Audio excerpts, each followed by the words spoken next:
Почитувани гледачи, како што и најавивме на почетокот на вестите, гостин во студио. Станува збор за мојот гостин, Ристо Тасев и мој колега. Ристо, добре дојде во вестите на ВИС. Добре дојде во вашите вести. Така, значи, со Ристо зборуваме денеска за меѓународниот ден за слобода на медиумите. Уште веднаш ќе те прашам, имаме ли слобода на медиуми кај нас? Добро вечер за вашите гледачи.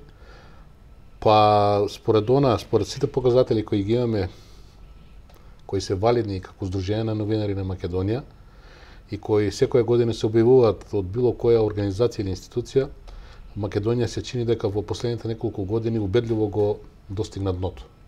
И по слободата на медиумите, и по слободата на говорот, и по сето она што значи медиумска слобода вкупна во државата. Ти си регионален координатор на ЗНМ и член на управен одбор на ЗНМ на ниво на Македонија. Кажи ми, колку нашите новинари се заштитени и колку имаат право да го искажат својот став или можеби ајде да се изразам новинарски прилог кој што ќе допре до обичниот граѓанин? Па, ете, прво ако тргнеме од безбедноста на новинарите, имаме како здружение податоци кои кажуваат дека пред се во Македонија загрозена безбедноста на новинарите во извршувањето на нивните секојдневни и професионални задачи. Од само неколку податоци кои верувам дека ќе бидат интересни и за гледачите.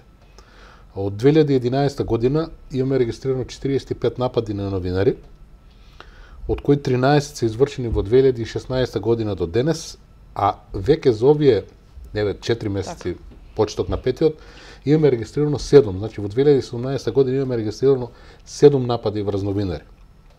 Ете и уште еден, би рекол и бисерен податок за мене.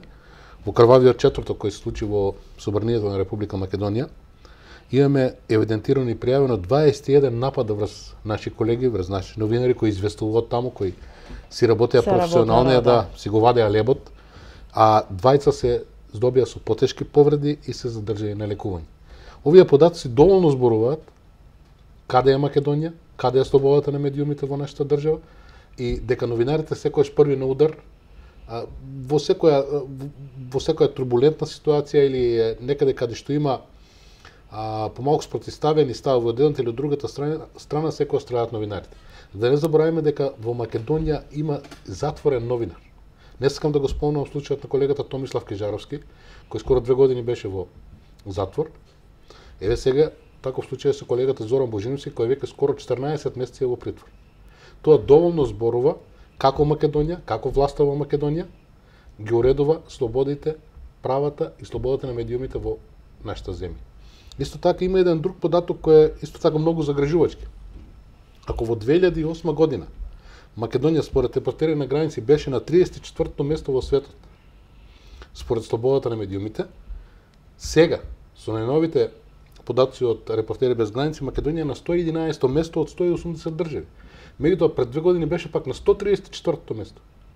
Што исто така податок кој не само што треба да загрижува, туку треба час поскоро да не освести и нас како фела, но и сите надлежни во државата дека Македонија не може да биде во друштво на земји во кои слободата на медиумите се смета како право кое треба некој да ти го даде. Тоа право новинарите и медиумите во Македонија го имаа многу одамна, но на жалост под оваа власт го изгубија и дојдовме на оваа дераџе кај што сме. Така, спомнавте власта, сметате дека токму ова неслобода на медиумите е поради власта, бидејќи податоците кои што пред малку ги спомнавте прават една голема разлика. Што мислите, каде лежи клучот за решавање на овој проблем? Клучот, многу пати сме кажали како здружение и како новинарска фела, лежи прво во нас самите, но и во властите, бидејќи овој податок, ако во 2008 година Македонија била на 34-то место, а во 2017 паднала на 111-то, тогаш чија е вината? Се знае кој ги уредува односите во медиумската сфера, се знае кој во изминативе години постојано преку реклами, владени реклами пумпаше пари во тие медиуми и се знае дека според некои податоци дури 80% од медиумите се зависни од владините реклами. Ние како ЗНМ тоа одамна го побаравме и во законот за медиумски аудиовизуелни и медиумски услуги и постојано го бараме. Ако се одлучи владата да финансира во одредени медиуми, односно да ги помага, тоа да биде врз транспарентни принципи. Да се знае зошто ги добиваат овие медиуми парите, зошто одработуваат и што продуцираат и што нудат на публиката. Не може тие пари да бидат наменети за гола пропаганда. Имаме ли светла иднина за новинарството во Македонија? Бидејќи јас- се да знаеме на кое ниво сме, да? Да, не, рековме на почетокот, повеќе од ова дно сигурно не може да се достигне. И не верувам дека ќе се достигне. Меѓутоа пак ќе кажам прво, решението е прво кај самите нас. Ние самите прво треба преку солидарност меѓу себе да се почитуваме, да се заштитуваме и да ги почитуваме стандардните новинарски принципи, кодексот на новинарите на Македонија и сето она што значи етички кодекс. Еве само еден пример. Се води постојана дебата дали треба интернет порталите да бидат регулирани или не. Еве тоа е само еден податок ќе го кажам од нашите секојдневни заложби на Сдруженијето на новинарите на Македонија. Ние и понатаму установуваме ставот дека тие не треба да бидат регулирани. Не само тие, туку што помалку регулација треба во медиумите. Има разни заложби во последно време се оди до тому да се регулира и содржината на медиумите. Не може тоа. Така. Бидејќи подобро е да биде саморегулиран, го имаме ние телото за саморегулација, Советот за етика во медиумите, и да се научиме еднаш да ги почитуваме принципите на новинарството. Да не ги повторуваме сега, да не ги замараме гледачите, тогаш ќе имаме новинарство како што треба и ослободено од стегите на власта. Така. Ако пазарни принципи, како што важат за сите, нека важи тука, се разбира, медиумот продуцира одредена програма која треба да биде субвенционирана, но сето тоа да се уреди со транспарентна постапка и со закони кои нема да значат фаворизирање на еден или на друг медиум.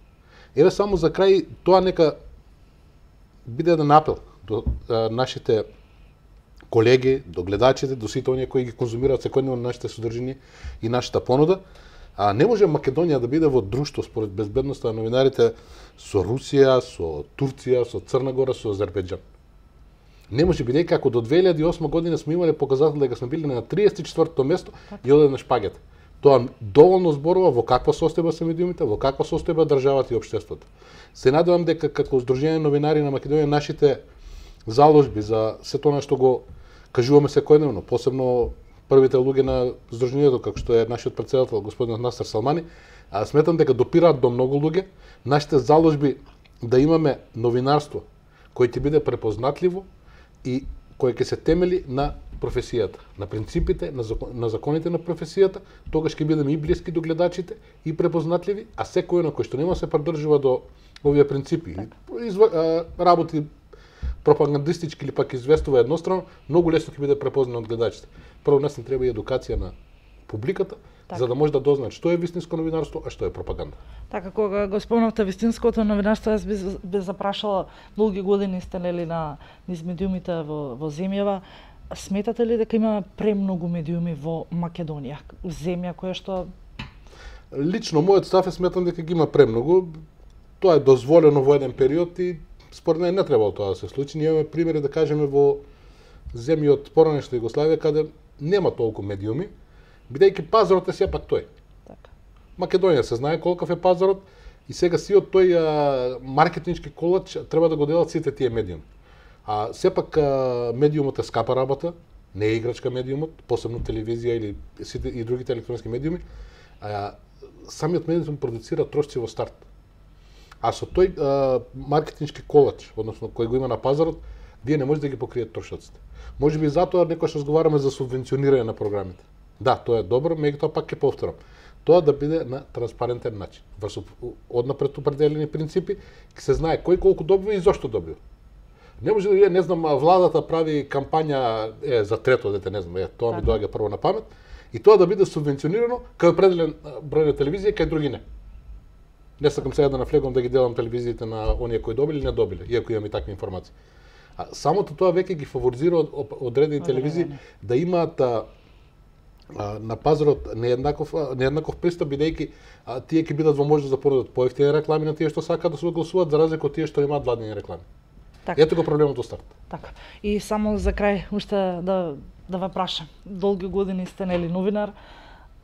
Што вели вашето гледиште? Имаме ли квалитетни новинари? Македонија, јас колку што паметам веќе прилично, сметам дека од секогаш во новинарството им припадува на луѓе со свој дигнитет, со професионалност, со луѓе кои публиката им верувала. Во последните, ајде да не речем 10 години, можеби едно 7-8 години, на цена е нешто друго. етерот го освоија луѓе кои вршат отворена пропаганда, луѓе кои од новинарство немаат ниту Н, луѓе кои се во спрега со власта, со определени институции, со определени бизнис кругови, и сметам дека во тој период тие успеа да го потопат тоа што значи вистинско новинарство. Медиумите на такви медиуми Македонија може да се на прст, не знам дали можеме на прст да ги изброиме. И на локално, и на регионално, и на државно ниво, и сметам дека час поскоро, она што се залагаме ние како Сдружение на новинари на Македонија, но и тоа што го бара професијата од нас, треба да се врати на вистинската патека, да им се даде место на новинарите да се работат својата работа. И новинарот е жив човек и тој може да погреши, меѓутоа има механизми во нашата професија како може тоа да се исправи. Имате демант, имате преставка до Советот на честа, на крајот на крајшта имате и тужба. Така.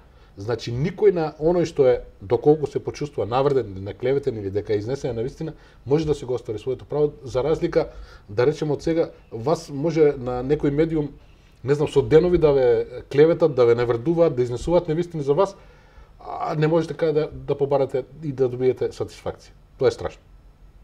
Јас ти благодарам што одвои време и беше дел од вестите на ТВ канал ВИС. Се надевам дека нештата ќе се подобрат во блиска иднина и дека новинарите ќе си ја работат својата работа онака како што и заслужуваат. Ви благодарам и на вас за поканата. Ми беше чест.